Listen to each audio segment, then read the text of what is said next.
Well, on that topic of inflation, do you think, I mean, you belong to a government which took a lot of flack for some of the tough measures it took to pin down the inflation rate, which was in danger of getting out of hand. In fact, it got, up to 27% in the 70s. Yeah. This quantitative easing, do you think that's storing up trouble for the future?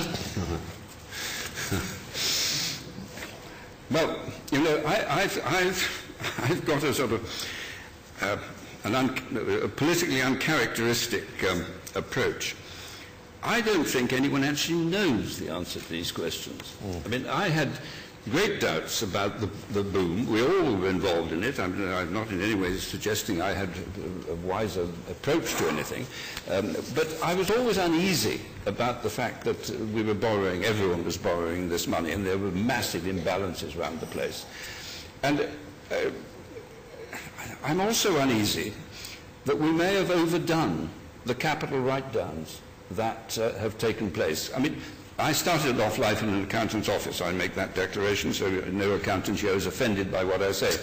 But if when crisis hits you, and everybody's worried about whether they can pay the bills and the bailiffs at the door, and you get your accountants to revalue your assets, I can tell you that accountants are going to put those asset values on the floor, because they have signed off every account in the last X years of the boom, saying how well everything was, and it was fair and true representation. Suddenly, their audit certificates are exposed, to put it mildly, and they're not going to be caught again. And so the tendency is to write things down in a very significant way. And I dare say in this audience, I bet you've all been at it.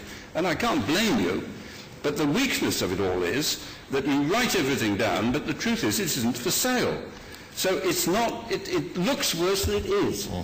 But the processes of the gloom and the lack of certainty and lack of confidence, which is so endemic in the present economic situation, tends to mean that there may be a hidden asset recovery as confidence returns.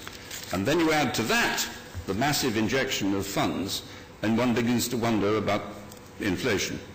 But that's not a fashionable view. But you asked me the question, and I think that inflation could be a problem. Michael Heseltine, thank you very much.